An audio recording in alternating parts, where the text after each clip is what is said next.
মাননীয় সদস্য জনাব আক্তার হোসেনের কথার পরিপ্রেক্ষিতে বলি, সত্যের খাতিরে এবং ইতিহাসের রেকর্ড হিসেবে এটা বলা দরকার।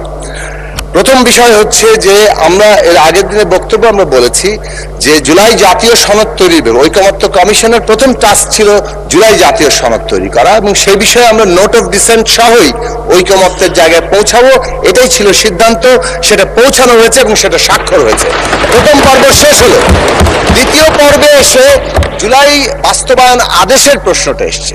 সেখানে আমি গতকালকেও বলেছি যে আমাদের দলের পক্ষ থেকে আমরা সংবিধান সংস্কার পরিষদের দাবি তুলেছিলাম, তার যৌক্তিকতা কেন সেগুলো আমরা ব্যাখ্যা করেছিলাম, কিন্তু আমরা সাথে এটাও বলেছিলাম এটা ন্যূনতম একটা জাতীয় ঐক্যমত্যের জায়গা হতে হবে।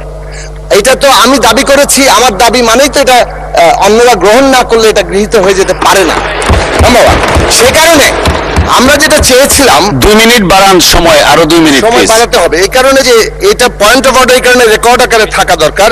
জুলাই জাতীয় সনদটা এটা পুরোটাই, যেটা একটু আগে মাননীয় সদস্য আক্তার বললেন যে শহীদ প্রেসিডেন্ট জিয়াউর রহমান 19 দফা নিয়ে করেছেন, ওটা কিন্তু শহীদ প্রেসিডেন্ট জিয়াউর রহমান তার পক্ষ থেকে দাবিনামাগুলো হাজির করেছেন। যেটা বেগম খালেদা জিয়া তুলেছেন তখন সরকারের পক্ষ থেকে, এটা পার্লামেন্টে পাশ হওয়ার পরে তখন সেটা হাজির হয়েছে গণভোটে। আর এটা ছিল একটা জাতীয় ঐক্যমত্যের জায়গা, এটাতে কোনো একতরফা জিনিস আসতে পারে না।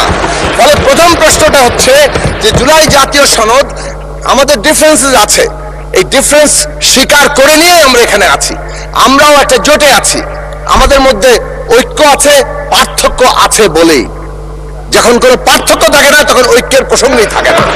সো এই কথাটা আমাদের পরিষ্কারভাবে মনে রাখা দরকার যে জুলাই জাতীয় সনদ এটা পুরোটাই গণভোটে যাওয়ার কথা ছিল, কিন্তু এইটাকে তারা তাদের মতো করে যে আমি শেষ করি, কথা বলতে দেবেন।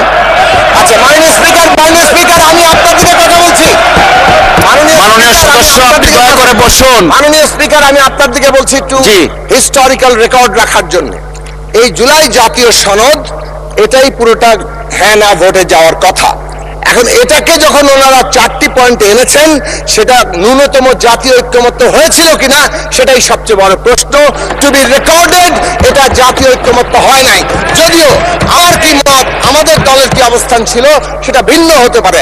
আবারও বলছি, গণতন্ত্র মানে আমার প্রস্তাব যদি ঐকমত্য না হয়, আমার প্রস্তাব গৃহীত হলেও সেটা জাতীয় ঐক্যমত্য যখন ট্রানজিশনের ভিত্তি, তখন সেটা গৃহীত হতে পারে না। সেই নৈতিক রাজনৈতিক অবস্থানটি আমাদের গ্রহণ করা দরকার।